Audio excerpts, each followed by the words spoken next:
اور جب ہم نے تم سے عہد کر لیا اور کوہ طور کو تم پر اٹھا کھڑا کیا اور حکم دیا کہ جو کتاب ہم نے تم کو دی ہے اس کو زور سے پکڑے رہو اور جو اس میں لکھا ہے اسے یاد رکھو تاکہ عذاب سے محفوظ رہو، پھر تم اس کے بعد عہد سے پھر گئے، سو اگر تم پر اللہ کا فضل اور اس کی مہربانی نہ ہوتی تو تم خسارے میں پڑ گئے ہوتے۔ اور تم ان لوگوں کو خوب جانتے ہو جو تم میں سے ہفتے کے دن مچھلی کا شکار کرنے میں حد سے تجاوز کر گئے تھے، تو ہم نے ان سے کہا کہ ذلیل و خوار بندر ہو جاؤ،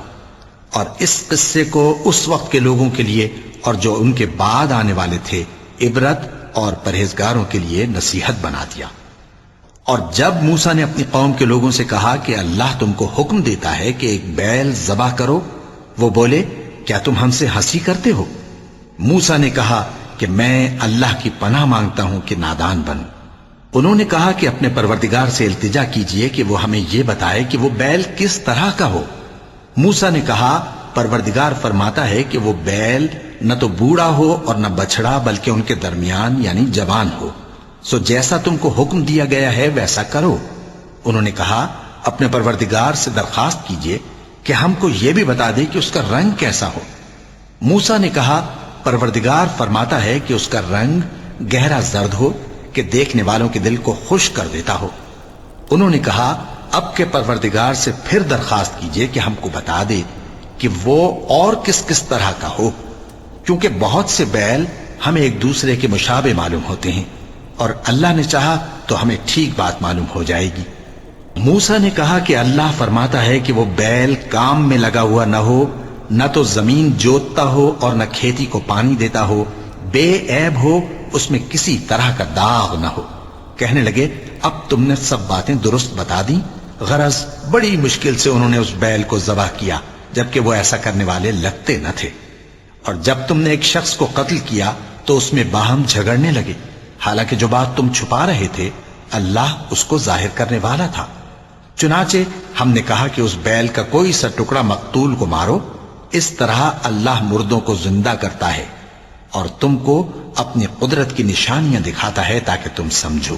پھر اس کے بعد تمہارے دل سخت ہو گئے گویا وہ پتھر ہیں یا ان سے بھی زیادہ سخت،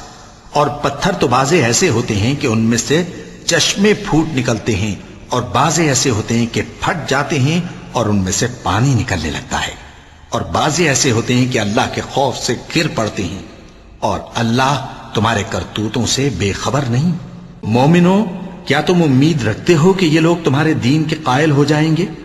حالانکہ ان میں سے کچھ لوگ کلام اللہ یعنی تورات کو سنتے پھر اس کے سمجھ لینے کے بعد اس کو جان بوجھ کر بدل دیتے رہے ہیں،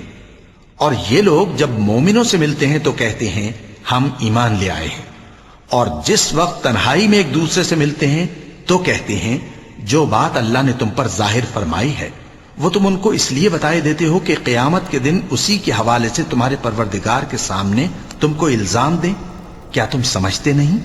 کیا یہ لوگ یہ نہیں جانتے کہ جو کچھ یہ چھپاتے اور جو کچھ ظاہر کرتے ہیں اللہ کو سب معلوم ہے؟ اور بعض ان میں ان پڑھ ہیں کہ اپنی آرزوؤں کے سوا اللہ کی کتاب سے واقف ہی نہیں، اور وہ صرف اٹکل سے کام لیتے ہیں۔ سو ان لوگوں پر افسوس ہے جو اپنے ہاتھ سے کتاب لکھتے ہیں اور کہتے یہ ہیں کہ یہ اللہ کے پاس سے آئی ہے تاکہ اس کے عوض تھوڑی سی قیمت یعنی دنیاوی منفعت حاصل کریں۔ سو ان پر افسوس ہے